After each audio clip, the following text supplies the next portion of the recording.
பையனை இம்ப்ரெஸ் பண்ணா என்ன பண்ணுவீங்க? புரியல, நான் பண்ண மாட்டேன். அவனா பசங்க தான் கடைசி வரைக்கும் பொண்ணுக்கு முன்னாடி வரணும். பொண்ணுங்க ஒரு பொண்ணு பசங்க முன்னாடி வர மாட்டீங்க. இது வரைக்கும் அந்த மைண்ட் செட் இல்ல பண்ணனும் அப்படின்ட்டு. இது வரைக்கும் இந்த பையனை இம்ப்ரெஸ் பண்ண ஒரு அந்த மாதிரி இல்ல மைண்ட் செட்லாம் இல்ல. நோ ப்ரோ, நானே இம்ப்ரெஸ் பண்ற மாதிரி ஐடியாவே இல்ல. வந்து நீங்க பண்ணா பண்ணுங்கடா, இல்லடா பாட்டு கிளம்பி புடிச்சிருக்கா, அழகா இருக்காங்க, அவ்வளவுதான். சைட் அடிக்கிறது. ஓகே.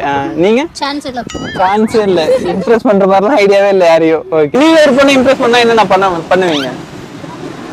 அது ஒரு பொண்ணு லவ் பண்ணுகிறேன். இந்த பொண்ணை எப்படி இம்ப்ரெஸ் பண்ணீங்க? அந்த பொண்ணை இம்ப்ரெஸ் பண்ணது எனக்கு ஒரு வாரம் டைம் ஆயிடுச்சு. என்னென்ன பண்ணீங்க அந்த ஒரு வாரத்துல? என்னன்னா ஃபர்ஸ்ட் அந்த பொண்ணை பார்த்துட்டு அந்த பொண்ணு என்னை பத்தி சொன்னேன். அவ்வளவுதான், என்னை பத்தி சொன்னேன். ஒரு வாரம் ஆச்சு. ஒரு வாரத்துக்கு அப்புறம் தான் அந்த பொண்ணு சரி அப்படின்னு சொல்லிச்சு.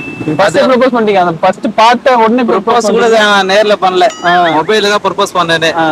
ஐ லவ் யூ மெசேஜ் பண்ணி காட்டினேன், அவ்வளவுதான். அதுக்கப்புறம் அந்த பொண்ணு ரெஸ்பான்ஸ் வேற மாதிரி இருந்துச்சு. அடி அகராதி பிடிச்சவளே. அதுக்கப்புறம் போக அப்படியே கண்டினியூ ஆயிடுச்சு. இப்போ 5 years ஆகுது. ஓகே. வீக்ல அதுக்கப்புறம் மீட் பண்ணீங்களா இல்லையா? எப்படி? 1 weekல மீட் பண்ணேன். என்னென்ன பண்ணீங்க அப்போ? ஃபர்ஸ்ட் நாள்ல டூருக்கு கூட்டு போனேன், வெளில கூட்டு போனேன். ஓகே. பைக்ல சுத்தினேன், ஜாலியா இருந்தோம். அவ்வளவுதான், ஜாலியா இருந்தோம். அவன் வீட்டுக்கு என் சொந்தக்கார பொண்ணு தான், அவன் வீட்டுக்கு தெரியும், அவன் வீட்டுக்கு தெரியும். இப்போ ஒரு 2 years அப்புறம் மேரேஜ். ஒரு பையனை இம்ப்ரெஸ் பண்றதுக்கு நீங்க என்ன பண்ணுவீங்க? ஹாய் மாலினி, நீங்க அழகா இருக்கேன்னு நினைக்கல. உங்க லவ் பண்ணே எனக்கு தோணவே இல்ல. ஆனா இதெல்லாம் நடந்தும் பயமா இருக்கு, யோசிச்சு சொல்லு. அது சொன்னாலே போதும், 2 டான்ஸ் ஆடினா போதும், அவ்வளவுதான். ஓகே. நீங்க எப்படி இம்ப்ரெஸ் பண்ணுவீங்க? அந்த படத்துல வர மாதிரி ஏதோ ஒரு ஸ்டண்ட் இது போட வேண்டியதான். இது வரைக்கும் இம்ப்ரெஸ் பண்ணிருக்கீங்களா? யாருமே பண்ணதில்ல. யாரும் வந்து பண்ணதும் இல்ல. யாரும் வந்து பண்ணதும் இல்ல. உங்களுக்கு? எனக்கு யாரும் பண்ணதே இல்ல. நீங்க இம்ப்ரெஸ் பண்ணா என்ன பண்ணுவீங்க? எப்படி இம்ப்ரெஸ் பண்ணுவீங்க அந்த பொண்ணை? இம்ப்ரெஸ் பண்ணா நல்லதெல்லாம் செய்யணும். அவங்க வீட்டுக்கு போயிட்டு சொல்லலாம், ஒரு ஹெல்ப் மாதிரி பண்ணணும். ஜாலியா அவங்களுக்கு தெரியாத மாதிரி.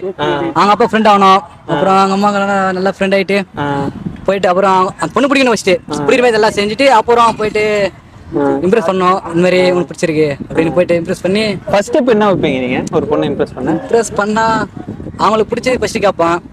என்ன பொம்மை அந்த மாதிரி என்ன கேட்டோம்னா வாங்கி கொடுப்போம். தான் இம்ப்ரெஸ் பண்ணிடுவீங்க. ஓகே. நீங்க என்ன ப்ரோ, நீங்க என்ன பண்ணுவீங்க? அவன் பானிபூரி சாப்பிடுவான், அவன் பானிபூரி சாப்பிட்டு இம்ப்ரெஸ் பண்ணுவீங்க? பானிபூரி சாப்பிட்டு ஓடனா வாடி வேணா போடி சொல்லுவாங்க. வரைக்கும் அந்த பொண்ணு பார்க்கல, சீரியஸ் சொல்றேன்.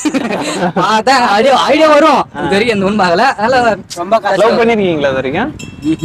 எந்த பொண்ணு பார்க்கல. கூட வந்தோம், சும்மா அப்படியே பார்த்தோம், அவ்வளவுதான். பேச வேண்டியதானே ப்ரோ? நீங்க நான் நல்லா பேசுவேன்.